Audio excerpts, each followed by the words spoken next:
Hey guys, this is Geoff Welch with This Tiny Empire, and I'm really excited to be talking to Rachel Warbelow right now. She is somebody who I just intersected with. I found something of hers on Upworthy that just blew my mind, and I want to introduce you to her and maybe get you guys to help her fund a project she's working on that is pretty impressive. So, Rachel, will you give us just a couple minutes on your background, on sort of this project you're working on, and how you came to dream this thing up? Sure. I'm a teacher. I got into teaching kind of in a roundabout way. In college, I was a journalism major and cello performance major. And my senior year of college, I decided I wanted to go to law school. But when I was looking at the law school applications, I was like, I don't know if I'm quite ready for this yet. So I applied to Teach for America and got in and got placed in Las Vegas. And I figured it was going to be like the typical 2-year Teach for America stint. And I ended up staying a third year and applying to law schools that third year. I got into University of Michigan and then told them, I think I'm not quite ready, so I asked for a deferral. Stayed for a fourth year, was planning on leaving after that, and this is my 7th year teaching now. So, Wow. yeah, so I've was not really meant to. I didn't mean to do it in the first place, but here I am. So SWAT started. SWAT is the Scholars Working Overtime, which is the college prep program for underserved students in Las Vegas that I co-lead.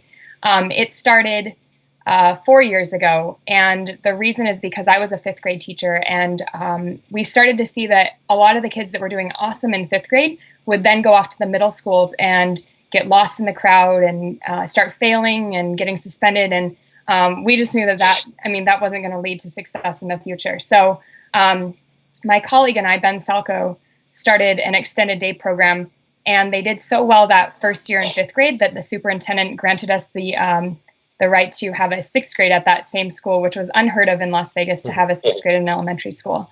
So we started with fifth and sixth grade that following year. And then we've now moved up to, we have seventh and eighth graders now, 120 of them, and we're housed in a wing of a high school. So that's kind of like the short story. And so you developed this program to help these kids who are perhaps underserved or underperforming, to help give them an opportunity at perhaps a better future. Right, absolutely. And I think a lot of people tend to think that underserved students or students that come from maybe families in poverty don't want to do well. It's the complete opposite. They want to succeed just as bad as anyone else. They just don't necessarily have the resources or the support to do so. Sure. Now, so tell me about the system that you guys. So I've seen the video. This is the first time I've met you, so it's not like we have a long backstory. Right. But so you developed this system to sort of track behaviors and to catalog some of these things, to give feedback to parents and that kind of thing. So what's that? How did you dream that up? Yeah. So kind of going along the lines of like, these students don't always have two-parent households, and maybe they live with a single parent who works 2 jobs and can't always come in and talk to the teachers about how their kid is doing. Mm-hmm. And what we saw was that when we did communicate with the families, the students did significantly better because their families were informed, even if they couldn't come into the school and talk to the teacher. Okay. So 3 years ago, our second year of SWAT, we started tracking student behavior. So if they were participating in class, if they were calling out during class, if they were if they had really high quality work. So we started tracking a whole bunch of different behaviors. We started tracking missing assignments, and this was on a class to class basis. Mm-hmm. So it was every single day on a clipboard.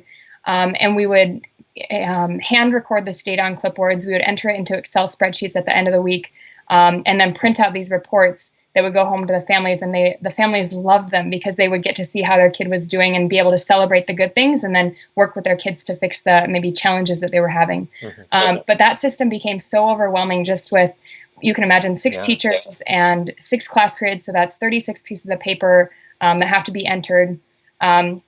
So I knew there had to be a better way to do this, and I love Excel. I know that sounds really nerdy, but I love Excel and I love Excel formulas. And someone suggested if I was that obsessed with Excel, I would love computer programming. So I think it was last January 1st, so not even a year ago, I found the website codeacademy.com.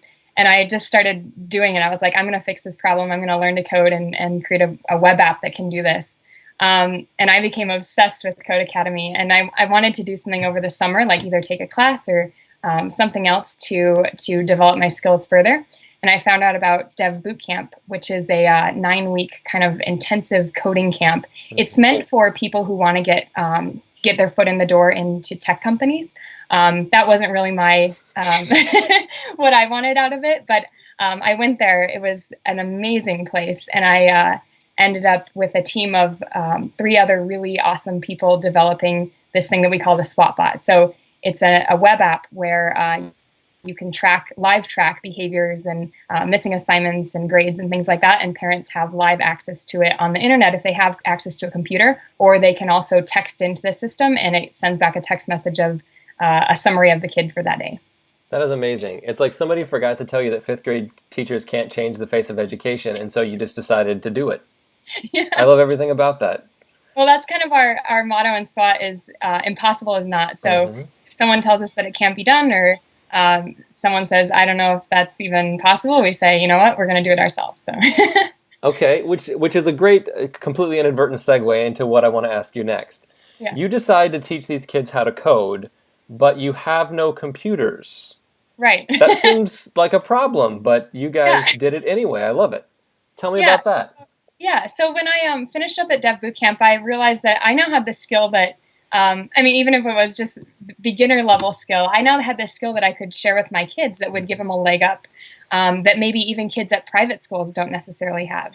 And so we want our kids to be able to compete for not only college acceptance, but also like jobs in the future. And I figured if I had this skill, I needed to be able to share it with my kids. So I came back to school on the first day, and this is our first year being housed in a wing of the high school.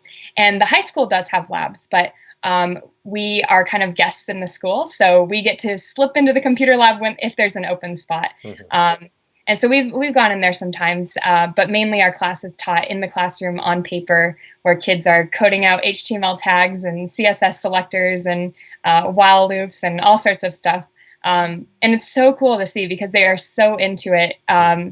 But at the same time, after they got that taste of like what it's like to actually get feedback on the computer from their code, they're in the classroom. It's much harder for them because they're like, I can't tell if this is something that would run in the computer or if it would crash or make an infinite loop or whatever. So that is amazing. And so you guys are trying to secure a little bit of funding, to make that real.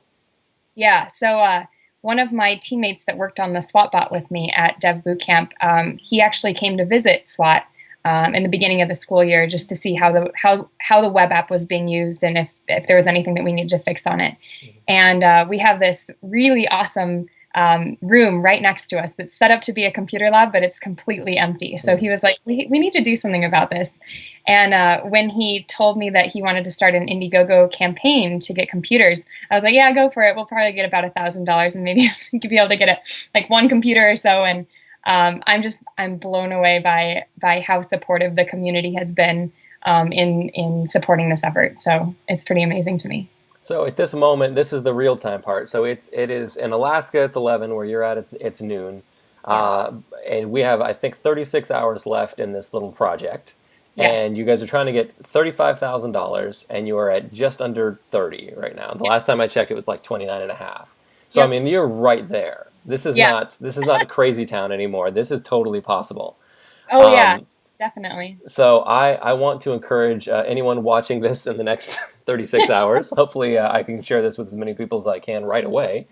To skip that $5 coffee today and send the $5 to this project, because I just think this is amazing, and like it's amazing to be on 2 levels. So I think the project is ambitious and wonderful in this idea of being able to get computers for these kids who are inexplicably coding on paper.